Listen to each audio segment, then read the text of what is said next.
One of the things that we do is we make our own wooden bases.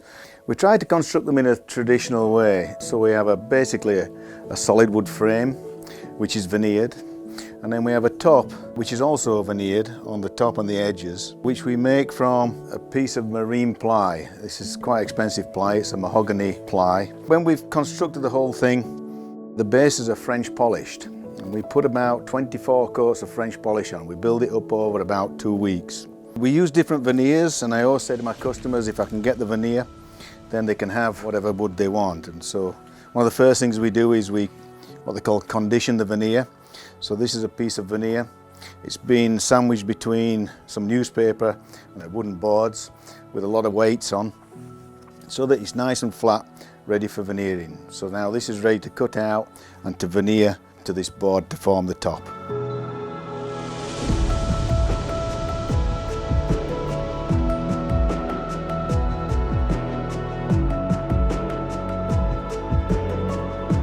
The last few years, really, we've focused on a wide range of electronic clocks. Now that varies from clocks with a synchronous motor, that kind of thing, for cricket clocks, to pieces under solar power, to stepper drives and DC motors.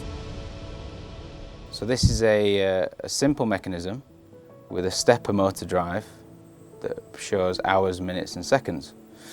Now, one thing we've learned to do as well is incorporate other complexities on top of this. So we do a mechanism with a representation of a tourbillon, and really it's limitless on how far we can go with it. So not only can we do the mechanisms with the single stepper drive, we've also been working on a mechanism with a stepper drive and a DC motor. We've even developed our own PCB. So now we have both the DC motor operating a tourbillon or a dummy tourbillon, and the stepper drive focusing on the minutes, hours and seconds.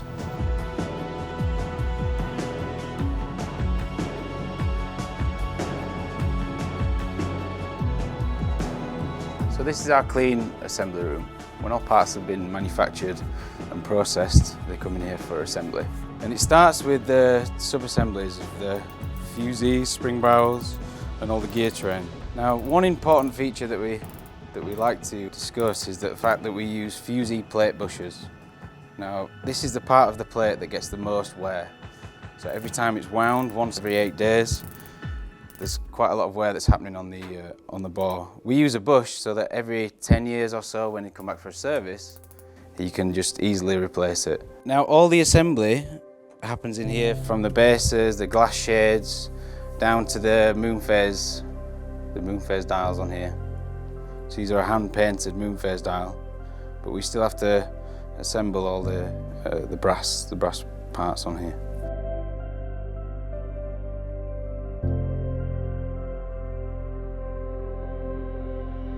After all that effort of manufacturing all the parts, polishing, plating, making wooden bases, assembling, we end up with a clock. And here we are in our final test room. Some of these are new clocks, some are clocks that we service, so we look after our clocks. In practice, they come back for a service maybe after 12-15 years. This is a newer version of a table regulator. We have a congreve here, which is an interesting little piece. Poor timekeeper, but an interesting piece.